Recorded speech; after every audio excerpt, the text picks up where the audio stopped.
नमस्कार दोस्तों, स्वागत है आपकी अपने YouTube channel yes for study में। आज की आपकी वीडियो दोस्तों आपके बिहार स्टेट के लिए मोस्ट इम्पॉर्टेंट है, जिसमें हम सब आर्ट ऑफ टीचिंग से 30 क्वेश्चन को कवर करेंगे, जो कि आपके सभी प्रीवियस ईयर क्वेश्चन पेपर हैं। अगर हम सभी क्वेश्चन की बात करें तो ये आपका 15/9/2023 में जो आपका सीटेट स्टेट का एग्ज़ाम हुआ था, उसी दिन ये क्वेश्चन सभी पूछे गए थे। वही पेपर को हम सब सॉल्व करेंगे। जो स्टेट में दोस्तों जो शिक्षण कला आर्ट ऑफ टीचिंग से के लिए जो सबसे महत्वपूर्ण चीज़ है वो आपका प्रीवियस ईयर क्वेश्चन पेपर होता है, क्योंकि दोस्तों इसमें बहुत सारे क्वेश्चन वही रिपीट होते हैं। और ऐसा नहीं कि अगर रिपीट हो रहे हैं हम क्वेश्चन को ही रट लें, रटना नहीं है। आपको क्वेश्चन की लैंग्वेज को समझना है, क्योंकि इसमें 4 ऑप्शन रहेंगे। आपको लगेगा 4 के चारों ऑप्शन सही हो सकते हैं, सही भी रहते हैं, चारों ऑप्शन सही भी रहते हैं, लेकिन आपको वहाँ पे ध्यान देना होगा जो चारों ऑप्शन में सबसे ज़्यादा सही है वही आपका राइट आंसर होता है। इसलिए सिर्फ आप रटिए नहीं कि हम शिक्षण कला को रट लें पास हो जाएंगे, ऐसा नहीं। आपको उसकी लैंग्वेज को समझना पड़ेगा।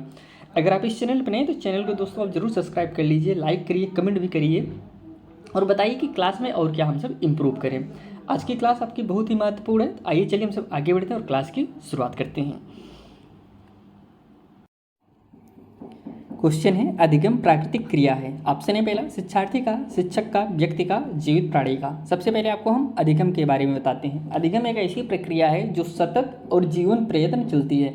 सतत का मतलब होता है दोस्तों लगातार, और जीवन प्रयत्न दोस्तों जब तक आदमी जीता है तब तक अधिगम करता है। अधिगम दोस्तों सीखने की प्रक्रिया तेज और धीम हो सकती है, लेकिन अस्थायी रूप से रुकता नहीं है। तो इसमें जो राइट आंसर हो जाएगा ऑप्शन डी सही है, जीवित प्राणियों का। अधिगम दोस्तों किसका है? जीवित प्राणियों का है। नेक्स्ट क्वेश्चन पे बढ़ते हैं। नेक्स्ट क्वेश्चन है अधिगम प्रक्रिया का अंतःक्रिया घटक है उच्च स्तर सोच, ध्यान, स्मृति या फिर यह सभी। इसमें जो राइट आंसर हो जाएगा दोस्तों option number D is correct answer. जो अधिगम दोस्तों होता है ये सभी में हो, सभी को मिला के ही होता है। उच्च स्तर सोच जो अधिगम होता है वह अस्थाई और अस्थाई दोनों हो सकता है। ऐसा नहीं सिर्फ अधिगम जो होगा अस्थाई ही होगा, अधिगम अस्थाई और अस्थाई दोनों हो सकता है, और अधिगम के तीनों घटक हैं, इसलिए option D is correct answer. Next question पे चलते हैं। नेक्स्ट क्वेश्चन है संज्ञानात्मक शिक्षण का प्रथम चरण है दोस्तों। प्रथम चरण क्या है? सूचना है, समझ है, विश्लेषण है या फिर मूल्यांकन है। दोस्तों संज्ञानात्मक शिक्षण का जो प्रथम चरण होता है वह सूचना होता है। Option first is correct answer. Next question में चलते हैं।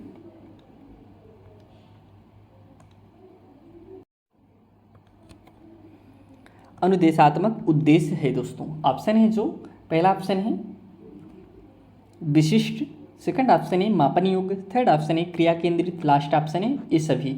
दोस्तों अनुदेशात्मक उद्देश्य क्या है? तो दोस्तों इसमें जो राइट आंसर हो जाएगा option number D is correct answer. ये सभी दोस्तों आते हैं, option D is correct answer.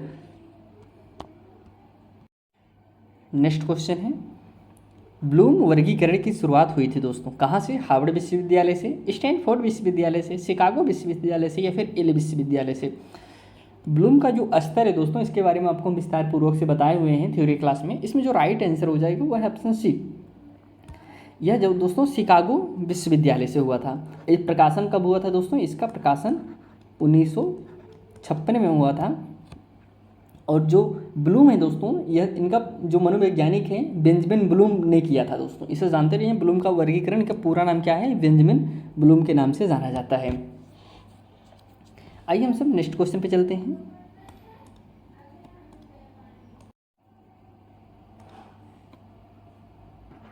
शिक्षण के आधुनिक विधि की विशेषता है दोस्तों क्या है? क्रिया केंद्रित, अन्योन्य क्रिया या फिर समकक्ष सहयोग या फिर उपरोक्त सही। शिक्षण की आधुनिक विधि की विशेषता क्या है? इसमें जो राइट आंसर हो जाएगा यह सभी दोस्तों। शिक्षण की जो आधुनिक विधि की विशेषता क्या है? क्रिया केंद्रित भी हो, अन्योन्य क्रिया भी, समझ के ये सभी जो दोस्तों सही ऑप्शन है। ऑप्शन इसमें option D is correct answer. Next question चलते हैं।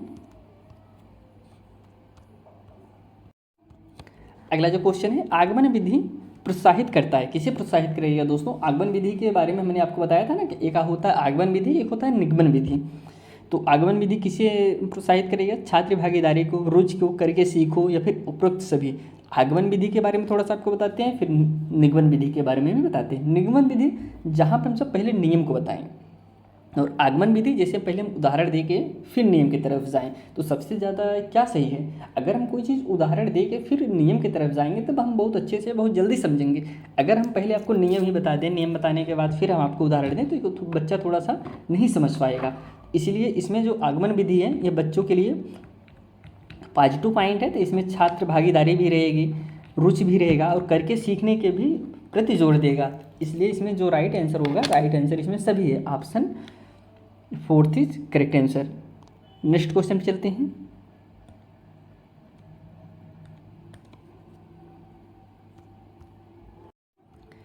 अगला जो क्वेश्चन है, रोल प्ले विधि की कमजोरी है दोस्तों। रोल प्ले विधि की क्या कमजोरी है? ऑप्शन है ध्यान केंद्रण का अभाव, नीरस विधि, या फिर अधिगम प्रक्रिया की गति धीमी, या फिर समय का क्षय। तो रोल प्ले विधि की कमजोरी क्या है? इसमें जो राइट आंसर हो जाएगा ऑप्शन है ध्यान केंद्रण का अभाव होता है रोल प्ले में। इसमें ध्यान नहीं लगा पाता बच्चा।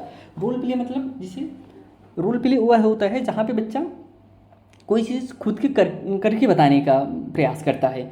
इसमें जो कमजोरी होती है यही होती है कि इसमें ध्यान नहीं लगा पाता, किसी चीज़ पर ध्यान नहीं लगा पाता, वो करेगा तुरंत भूल जाएगा। तो यही आपका रोल प्ले विधि का अभाव है कि ध्यान केंद्रण का इसमें अभाव होता है। अगला जो क्वेश्चन है, पाठ्य योजना निर्धारित करता है, क्या निर्धारित करता है? अधिगम उद्देश्य को, विद्यालय का उद्देश्य को, प्रधान अध्यापक का उद्देश्य, या फिर प्रबंधन निकाय का उद्देश्य। जो हम पाठ्य योजना बनाते थे दोस्तों, उनको बच्चों को क्या पढ़ाना है क्या नहीं पढ़ाना है, इसको हम एक दिन पहले ही अपना पाठ्य योजना में तैयार करते थे। ये किसके लिए, यह क्या निर्धारित करता है? यह दोस्तों अधिगम उद्देश्य को निर्धारित करता है कि हमको बच्चे को क्या सिखाना है। पाठ्य योजना में तो यही बताते थे ना, बनाते थे हमको कल बच्चों को क्या पढ़ाना है, कैसे पढ़ाना है, इसी का हम योजना बनाते थे। ऑप्शन इसमें ए इज करेक्ट आंसर। अगले क्वेश्चन पे चलते हैं। नेक्स्ट जो क्वेश्चन है दोस्तों बहुत ही महत्वपूर्ण है। 5E मॉडल के विकसित की बात कर रहे हैं, विकसित हुआ था। थोड़ा 5E मॉडल के बारे में आपको बताते हैं पहले क्या क्या था। 5E दोस्तों काफ़ी एग्जाम 5E मॉडल के बारे में चर्चा पूछा जाता है, कौन कौन सा होता है। पहला होता है दोस्तों इंगेज, दूसरा होता है एक्सप्लोर, थर्ड होता है दोस्तों एक्सप्लेन, फोर्थ होता है इलेबोरेट, 5 होता है इवेल्युएट। टोटल इसमें 5 दोस्तों 5E यही मॉडल हैं। अब इसे 5E के बारे में एक एक के बारे में आपको हम थोड़ा सा बता देते हैं। इंगेज मतलब होता है दोस्तों रुचि को जगाना, सीखने की तैयारी करना। हम जब किसी बच्चे के अंदर रुचि को जगाते हैं वही आपको इंगेज होता है। इसके बाद एक्सप्लोर, जिसे नाम से स्पष्ट हो रहा है कि खोज करके सीखना, गतिविधियों के माध्यम से सीखना। थर्ड है दोस्तों समझना, एक्सप्लेन, एक्सप्लेन मतलब समझना दोस्तों, अवधारणाओं को स्पष्ट कहना। फोर्थ जो है इलेबोरेट, इलेबोरेट जो है दोस्तों, इलेबोरेट मतलब होता है विस्तार कहना। लास्ट है जो इवेल्युएट, मूल्यांकन कहना। इसका मतलब क्या है? मूल्यांकन कहना। ये तो 5E मॉडल आप जरूर जानते रहिए, इससे क्वेश्चन जरूर पूछेगा। ये किसको प्रोत्साहन दे रहा है, या किसकी चर्चा करता है, किसकी बात करता है? तो ऑप्शन इसमें व्यवहारवाद के लिए है, रचनात्मकतावाद के लिए है, या फिर क्लासिकल कंडीशनल के लिए है, या फिर प्रगतिवाद के लिए। इसमें जो राइट आंसर है रचनावाद, इसमें रचनात्मकतावाद के लिए यह प्रोत्साहित करता है जो 5E मॉडल है। तो आप इसे ज़रूर जानते रहिए, इसमें राइट आंसर बी हो जाएगा। नेक्स्ट क्वेश्चन पे चलते हैं।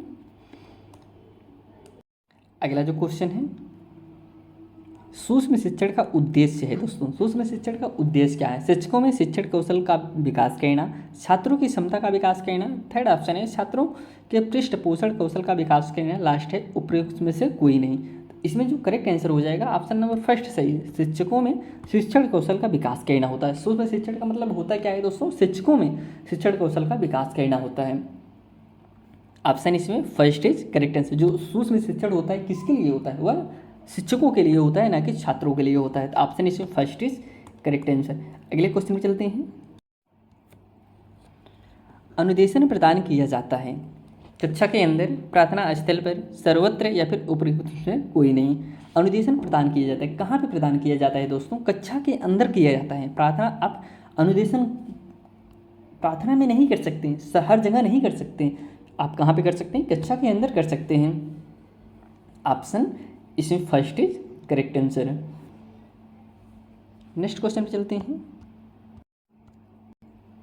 अंतःक्रिया विश्लेषण की प्रक्रिया है अंकन प्रक्रिया, अंकन, अध्यापन प्रक्रिया, ए और बी दोनों दोस्तों, या फिर उपयुक्त से कोई नहीं। इसमें जो अंत है क्रिया विश्लेषण की प्रक्रिया है दोस्तों। इसमें जो राइट आंसर हो जाएगा ऑप्शन नंबर इसमें सी सही है। अंतः क्रिया विश्लेषण की प्रक्रिया अंकन प्रक्रिया भी है और अंकन अर्थापन प्रक्रिया भी है। तो ऑप्शन इसमें C is correct answer. Next question पे चलते हैं। अगला क्वेश्चन है कक्षा स्थापित करना उदाहरण है दोस्तों। कक्षा स्थापित करना उदाहरण क्या है? कक्षा प्रबंधन है, पहला अनुशासन, थर्ड है नियम या फिर उपयुक्त में से कोई नहीं। इसमें जो राइट आंसर हो जाएगा ऑप्शन सी है कक्षा प्रबंधन। कक्षा स्थापित करना का उदाहरण क्या है? कक्षा प्रबंधन। ऑप्शन इसमें first is correct answer. Next question चलते हैं। समावेशी कक्षा में एक शिक्षक को चाहिए क्या चाहिए दोस्तों? पहला ऑप्शन है छात्रों की संस्कृति अंतर की उपेक्षा करें। देखिए उपेक्षा तो नहीं करना चाहिए, आप किसी बच्चे की उपेक्षा नहीं कर सकते, किसी को इग्नोर नहीं कर सकते, किसी को मार नहीं सकते, मतलब बच्चों के खिलाफ जो भी ऑप्शन रहे वो ऑप्शन आपका गलत है। इसमें एग्ज़ाम देते समय आप एक चीज़ ध्यान दीजिएगा कि बच्चों को आप जो केंद्र में अपने आप को रख के एग्ज़ाम ना दीजिए, हमको तो आ रहा है, बच्चों को नहीं, आप बच्चों को रखना है। बच्चों के लिए क्या फ़ायदेमंद है, जो बच्चों के लिए फ़ायदेमंद होगा वही आपका राइट आंसर होगा। पहला ऑप्शन है इसमें छात्रों की संस्कृति अंदर की उपेक्षा करना चाहिए। उपेक्षा आप कभी नहीं कर सकते, तो ऑप्शन यह आपका गलत हो जाएगा।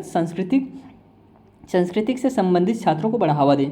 देखिए बढ़ावा तो देना चाहिए, ठीक है, लेकिन और भी ऑप्शन हम देखना चाहिए इसमें। सभी संस्कृतियों को सम्मान एवं महत्व दें, उपयुक्त कोई नहीं। देखिए आपके पास ये तो ऑप्शन होगा नहीं, दो ऑप्शन आपके पास आ गए। संस्कृति से संबंधित छात्रों को बढ़ावा दें, बढ़ावा तो देना चाहिए, ठीक है, लेकिन दोनों में जो सबसे ज़्यादा सही आंसर है सभी संस्कृतियों को सम्मान एवं महत्व दें, ये ऑप्शन आपका राइट आंसर होगा। क्योंकि दोस्तों इसमें आप बढ़ावा देने की बात करें, हाँ आप संस्कृति से संबंधित छात्रों को बढ़ावा दें, ठीक है, आपको करना चाहिए, ठीक है, लेकिन इसमें आप कह रहे सम्मान भी दें और महत्व भी दें, तो जो सबसे ज़्यादा करेक्ट आंसर होगा ऑप्शन सी सही होगा। सभी संस्कृतियों को सम्मान एवं महत्व देना चाहिए, तो ऑप्शन इसमें सी इज करेक्ट आंसर। अगले क्वेश्चन पर चलते हैं। अगला क्वेश्चन है पाठ्य पुस्तकों का मूल्यांकन निर्भर करता है दोस्तों, किस पे निर्भर करता है? ऑप्शन है, पहला ऑप्शन है शिक्षा का उद्देश्य, विषय वस्तु की रचनाएं, प्रस्तुतिकरण, अभिविन्यास रचना, उपयुक्त सभी। पाठ्य पुस्तकों का मूल्यांकन निर्भर करता है किन चीज़ों पर? पाठ्य पुस्तकों का मूल्यांकन करता है दोस्तों, तो आप कहेंगे शिक्षा का उद्देश्य भी करता है, विषय वस्तु की रचनाएं, प्रस्तुतिकरण पे भी करता है, अभिविन्यास और रचना पे भी करता है। तो मतलब ये सभी ऑप्शन आपके सही होंगे। अगर दो ऑप्शन आपके मिल जा रहे हैं और ए बी नहीं दिया है तो फिर आपका राइट आंसर ज़्यादा से ज़्यादा चांस है कि ऑप्शन डी ही सही होगा। इसमें दो ऑप्शन मिल गए और इसमें उपयुक्त सभी भी दिया है, तो इसलिए ऑप्शन आपका D is correct answer. Next question पे चलते हैं। जो नेक्स्ट क्वेश्चन है कह रहे पुस्तकालय का उद्देश्य है। देखिए ऐसे उसमें क्वेश्चन मिलेंगे जो आप खुद से सोचने का प्रयास करिए कि सही आंसर क्या हो सकता है। आप सोचिए कि पुस्तकालय का उद्देश्य क्या होता है। जाहिर सी बात है कि उसमें ज्ञान एवं सूचना प्रदान करने के लिए होता है ना पुस्तकालय, क्या खेल के लिए होता है, खेल प्रदान करना काम होता है पुस्तकालय का? नहीं, इसमें जो ज्ञान और सूचना प्रदान करना ही पुस्तकालय का काम होता है, तो ऑप्शन इसमें A is correct answer. Next question है प्रभावी शिक्षक है दोस्तों। प्रभावी शिक्षक कौन है? जो कक्षा पर नियंत्रण करता है। देखिए इसमें क्या कर रहे हैं, जो कक्षा को नियंत्रण कर ले वह सबसे बढ़िया शिक्षक है। क्या ये सही है? आप कहेंगे नहीं, जो कक्षा पर नियंत्रण करता है वह शिक्षक सही नहीं होता है, तो ऑप्शन यह गलत हो जाएगा। जो सीमित अवधि में जानकारी प्रदान कर सकता है, आप कहेंगे जो कम से कम समय में जानकारी प्रदान कर दें, तो ये तो चलो ठीक है, एक बार सोच सकते हैं कि ये हो सकता है, लेकिन और भी ऑप्शन हम देखते हैं। जो छात्रों को सीखने के लिए प्रेरित करें, अब बताइए ज़्यादा सही ऑप्शन क्या है? ऑप्शन का आप कहेंगे सी सही है, क्योंकि इसमें छात्रों को, मतलब हमने आपको पहले ही बताया ना कि जो छात्रों के हित में हो वही विकल्प आपका सही होगा। तो इसमें छात्रों के हित में क्या है? छात्रों को सीखने के लिए प्रेरित करे, खुद से करने के लिए प्रेरित करे, तो ये ऑप्शन इसमें सी इज करेक्ट आंसर। अगले क्वेश्चन में चलते हैं। नेक्स्ट क्वेश्चन है एक व्यक्ति पेशे के रूप में शिक्षण का आनंद ले सकता है जब वह अपने सहयोगियों से अधिक योग्य हो, छात्रों से सम्मान पाकर, या फिर उच्च अधिकारियों के काफ़ी करीब होकर, या फिर उपयुक्त कोई नहीं। ऐसे क्वेश्चन जब भी आए तो आप सबसे पहले सोचिए कि कौन से ऑप्शन नहीं हो सकते हैं। करें कि एक व्यक्ति पेशे के रूप में शिक्षण का आनंद कब ले सकता है? ऑप्शन इसमें करें उच्च अधिकारियों के काफ़ी करीब होकर। ऑप्शन तो ये आपका होगा नहीं कि आप किसी अधिकारी के करीब होकर अपने पेशे का शिक्षण का आनंद ले सकते हैं, यह नहीं हो सकता। अपने सहयोगियों से अधिक योग्य, देखिए इसमें यह भी ऑप्शन नहीं हो सकता, अपने जो सहयोगी उनसे ज़्यादा आप योग्य रहेंगे तभी आप आनंद ले सकते हैं, ऐसा नहीं, ये भी नहीं। आपके पास दो ऑप्शन हो, छात्रों से सम्मान पाकर या फिर इसमें से कोई नहीं। आप इसमें बी ऑप्शन आपका सही होगा, छात्रों से सम्मान पाकर। आपके पास ऐसा कोई भी क्वेश्चन मिले जिसका आंसर आपको लगे कि इसका हम आंसर नहीं जान रहे हैं, सबसे पहले आप यह जानने का प्रयास करिए इसमें ऑप्शन में से कौन सा ऑप्शन नहीं हो सकता। हमने दो ऑप्शन इसमें नहीं हो सकते, उसे काट देंगे, बचा दो ऑप्शन, दो ऑप्शन में आपका बी इज करेक्ट आंसर। अगले क्वेश्चन पे चलते हैं। उच्चतम शिक्षक को न्यूनतम ढंग से किस स्तर तक शिक्षण करना चाहिए। कह रहे उच्चतम शिक्षक को न्यूनतम ढंग से किस स्तर तक शिक्षण करना चाहिए। अवबोध स्तर, चिंतन स्तर, स्मृति स्तर, मूल्यांकन स्तर। अब इसमें जो राइट आंसर हो जाएगा, देखिए और इसमें अवबोध स्तर राइट आंसर होगा। उच्चतम शिक्षक को न्यूनतम ढंग से किस स्तर तक शिक्षण करना चाहिए, अवबोध स्तर तक। वह स्तर है, अवबोध स्तर है क्या, पहले से इसके बारे में आपको बताते हैं। अवबोध स्तर वह स्तर है दोस्तों जहाँ छात्र नई जानकारियों को समझने में सक्षम होता है। कौन सा, अवबोध स्तर। यदि छात्र नई जानकारी को समझने में सक्षम नहीं है तो वह उसे याद भी नहीं कर सकता। अगर वो बच्चा समझ नहीं पा रहा है तो आप उसे चिंतन करा सकते हैं, स्मृति स्तर याद करा सकते हैं, नहीं करा सकते। तो सबसे पहले जो न्यूनतम स्तर, न्यूनतम ढंग से किस स्तर तक शिक्षण करना चाहिए, तो पहला आपका यही अवबोध स्तर, सबसे पहले उसे नई जानकारी को समझ को विकसित करना चाहिए। तो ऑप्शन इसमें A is correct answer. Next question पे चलते हैं। मूल्यांकन प्रक्रिया है, मात्रात्मक है, गुणात्मक है, उपयुक्त, इसमें दोनों या फिर इनमें से नहीं। मूल्यांकन कैसी प्रक्रिया है, तो ऑप्शन इसमें जो सही हो जाएगा दोनों दोस्तों, मात्रात्मक और गुणात्मक दोनों हो सकता है। मूल्यांकन के बारे में आपको हम बताया था कि यह मात्रात्मक भी हो सकता है और गुणात्मक भी हो सकता है। इसके बारे में थोड़ा सा और आपको बताते हैं मूल्यांकन है क्या। मूल्यांकन प्रक्रिया मात्रात्मक गुणात्मक दोनों हो सकता है। मात्रात्मक मूल्यांकन को हम संख्याओं में, जैसे किसी चीज़ को हम संख्याओं में जो मापते हैं वो आपका संख्यात्मक मात्रात्मक होता है कि इतनी मात्रा है। जैसे किसी छात्र के अंक देना, छात्र की उपस्थिति दर्ज करना। अगर हम सब गुणात्मक की बात करें तो जैसे गुणात्मक को शब्दों या विवरणों में व्यक्त किया जा सकता है, इसे हम नंबर नहीं दे सकते हैं। जैसे छात्र निबंध या शिक्षक अवलोकन, जैसे हम किसी बच्चे की बखान करें वो बहुत बढ़िया बच्चा है, बहुत आदर करता है, बहुत पढ़ने में तेज है, तो इसे हम गुणात्मक या मूल्यांकन हो गया। लेकिन मात्रात्मक जैसे वह 10 नंबर पाया और 50 नंबर पाया, यह आपका गुणात्मक मूल्यांकन हो गया। इसलिए मूल्यांकन दोनों हो सकता है, गुणात्मक भी हो सकता है और मात्रात्मक भी हो सकता है, तो उपरोक्त से दोनों। नेक्स्ट क्वेश्चन चलते हैं। शिक्षा में मूल्यांकन के त्रिकोण का भाग है। ऑप्शन है शिक्षण अनुभव, अभिभावक अनुभव, शिक्षक अनुभव, लास्ट है अधिगम अनुभव। शिक्षा में मूल्यांकन के त्रिकोण का भाग है, कौन सा भाग है दोस्तों, तो ऑप्शन इसमें जो सही हो जाएगा ऑप्शन डी अधिगम दोस्तों। शिक्षा में मूल्यांकन के त्रिकोण के 3 भाग हैं, कौन कौन से आपको हम बता दे रहे हैं। शैक्षिक उद्देश्य, पहला जो ऑप्शन है, पहला जो है इसमें शैक्षिक उद्देश्य है। सेकंड जो ऑप्शन है अधिगम अनुभव है, अधिगम हो गया। और थर्ड जो ऑप्शन है दोस्तों इसमें मूल्यांकन हो गया। अब आप इसमें देखिए तो इसमें शिक्षा में मूल्यांकन के त्रिकोण कौन भाग हैं, इसमें थे न शैक्षिक है न मूल्यांकन है, लेकिन एक आपका है अधिगम अनुभव है, तो ऑप्शन यही आपका सही हो जाएगा, option D is correct answer. Next question पे चलते हैं। मूल्यांकन भूमिका अदा करता है, क्या अदा करता है दोस्तों, शिक्षण में, पाठचर्या में, परीक्षण में, उपयुक्त सभी। दोस्तों इसमें मूल्यांकन भूमिका किसमें अदा करता है, क्या शिक्षण करता है, आप कहेंगे जरूर करेगा, पाठचर्या में भी करता है, परीक्षण में भी करता है, इसलिए उपयुक्त सभी is correct answer, option D is right answer. Next question चलते हैं। नेक्स्ट क्वेश्चन है पाठचर्या का सिद्धांत आधारित है, किस पे आधारित है, विषय वस्तु, गतिविधि, छात्र, उपयुक्त सभी। पाठचर्या का सिद्धांत किस पे आधारित दोस्तों, पाठचर्या का सिद्धांत दोस्तों ये सभी पर आधारित है। पाठचर्या किस पे, विषय वस्तु पे भी होता है, गतिविधि, छात्र, ये सब आपका राइट आंसर है, option D is correct answer. Next question पे चलते। नेक्स्ट क्वेश्चन है शिक्षा बिना बोझ किसके द्वारा दिया गया है, डी कठोरी, प्रोफेसर यशपाल, या फिर के कस्तूरी रंगन, या फिर मुदलियर, डॉक्टर मुदलियर। दोस्तों शिक्षा बिना बोझ के द्वारा किसके द्वारा दिया गया है, या किसके द्वारा कहा गया था, किसके द्वारा दिया गया था कि शिक्षा बिना बोझ के होना चाहिए? दोस्तों यशपाल के द्वारा। शिक्षा बिना बोझ का विचार किसके द्वारा दिया गया था? यशपाल के द्वारा दिया गया था। उन्होंने 1992 और 93 में राष्ट्रीय ज्ञान आयोग के लिए यह रिपोर्ट लिखी थी कि शिक्षा जो है बिना बोझ के होना चाहिए। ऑप्शन इसमें सेकंड इज करेक्ट आंसर है, प्रोफेसर यशपाल। नेक्स्ट क्वेश्चन पे चलते हैं।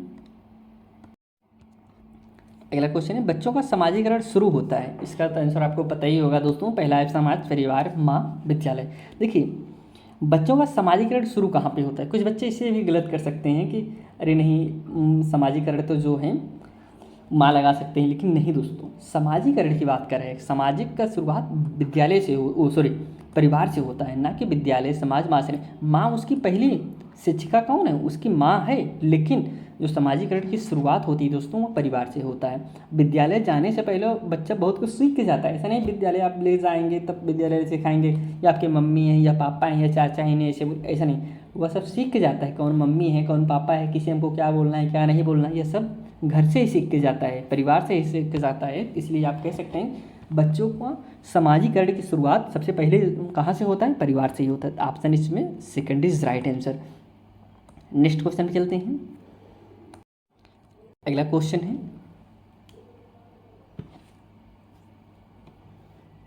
प्रक्रिया जो बच्चों को सामाजिक रूप से अनुकूलन बनाता है। अनुकूलन मतलब दोस्तों क्या होता है? प्रक्रिया, किस प्रक्रिया में बच्चों को सामाजिक रूप से अनुकूलन बनाता है? ऑप्शन है पहला परिणति, या फिर सेकंड ऑप्शन है संस्कृतिकरण, थर्ड ऑप्शन है सामाजिकरण, उपयुक्त में सभी। प्रक्रिया जो बच्चा को सामाजिक रूप से अनुकूलन बनता है, सामाजिकरण, इसमें जो हो दोस्तों option C is correct answer. Option इसमें सी इज राइट आंसर है। अगले क्वेश्चन चलते हैं। अच्छे छात्र वे होते हैं जो, अच्छे छात्र आप किसे कहेंगे? जो हमेशा सीखना चाहते हैं। आप कहेंगे तो अच्छी बात है कि जो हमेशा सीखना चाहेगा अच्छे छात्र होंगे। इसके बाद जो हमेशा अच्छा परिणाम लाते हैं, आप कहेंगे ये तो और बढ़िया है कि जो बच्चा अच्छा परिणाम लाएगा वह अच्छे छात्र होते हैं। जो हमेशा आत्मविश्वास से युक्त होते हैं, या फिर इसमें से कोई नहीं। अब देखिए आपके पास नैतिक दुविधा आ गई है, इसमें कौन सा ऑप्शन आप चॉइस कर सकते हैं? जो हमेशा सीखना चाहते हैं। क्या जो बच्चा सीखना चाह रहा है नहीं सीख पा रहा है, कोई समस्या हो जा रही है, आप उसे क्लास से बाहर कर देंगे? या फिर आप कहेंगे ये बच्चा नहीं सीख सकता, अच्छा छात्र नहीं दोस्तों, आप ऐसा नहीं कर सकते। इसलिए आप ऐसा नहीं कह सकते कि जो सिर्फ अच्छा परिणाम ही लाए वही आपका अच्छा छात्र है। आप ऐसा नहीं कह सकते। जो प्रयास कर रहा है लेकिन परिणाम आ रहा है कि नहीं आ रहा है उससे नहीं मतलब है, लेकिन तब भी वह अच्छा छात्र कहा जाएगा। जो हमेशा आत्मविश्वास से युक्त है, क्या जो हर समय आत्मविश्वास से युक्त रहेगा वही आपका अच्छा छात्र है? आप कहेंगे नहीं। जो सीखना चाहता है, जो हमेशा सीखना चाहता है वही आपका अच्छा छात्र है। जो परिणाम लाए, अच्छा नंबर लाए, हर समय फर्स्ट टाइम, वह आपके अच्छे छात्र नहीं होते हैं। ये चीज़ आप जानते रहिए। नेक्स्ट क्वेश्चन पे चलते हैं। अगला जो क्वेश्चन है, छात्र सबसे अच्छी तरह से सीखते हैं कब सीखेंगे दोस्तों? जब वे करके सीखते हैं, सुनकर सीखते हैं, पढ़कर सीखते हैं, लिखकर सीखते हैं। तो आप इसे बता सकते हैं दोस्तों कि बच्चा कब सबसे ज़्यादा अच्छा से सीखेगा? जब वो करके सीखेगा। आप कोई उसे कहानी सुनाएंगे ज़्यादा अच्छा नहीं सीखेगा लेकिन अच्छे से नहीं सीखेगा, पढ़कर भी लिखकर भी, लेकिन जो वो करेगा कोई चीज़ तब वह सबसे ज़्यादा और सबसे अच्छा सीखेगा। इसलिए option A is correct answer. Next question चलते हैं।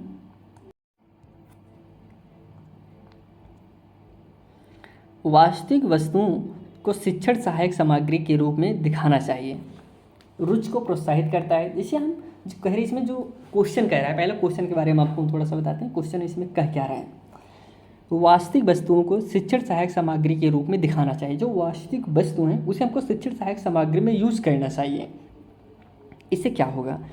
रुचि को प्रोत्साहित करता है, जिज्ञासा बढ़ाने के लिए, भागीदारी बढ़ाता है, उपयुक्त सभी। इसमें जो राइट आंसर है सभी दोस्तों। जो वास्तविक वस्तुएं हैं उसे हम इंडिकेट करके जब बच्चों को शिक्षण सहायक सामग्री में प्रयोग करके पढ़ाएंगे तो बच्चा बहुत अच्छे से सीखता है। अपने जैसे अभी हम बच्चे को कंगारू के बारे में बता रहे हैं, एक उदाहरण आपको बताते हैं, आप तुरंत समझ जाएंगे। हम कंगारू के बारे में बच्चों को बता रहे हैं कि ऐसे ऐसा होता है, 4 पैर होते हैं, ऐसे ऐसे इस जगह पाया जाता है।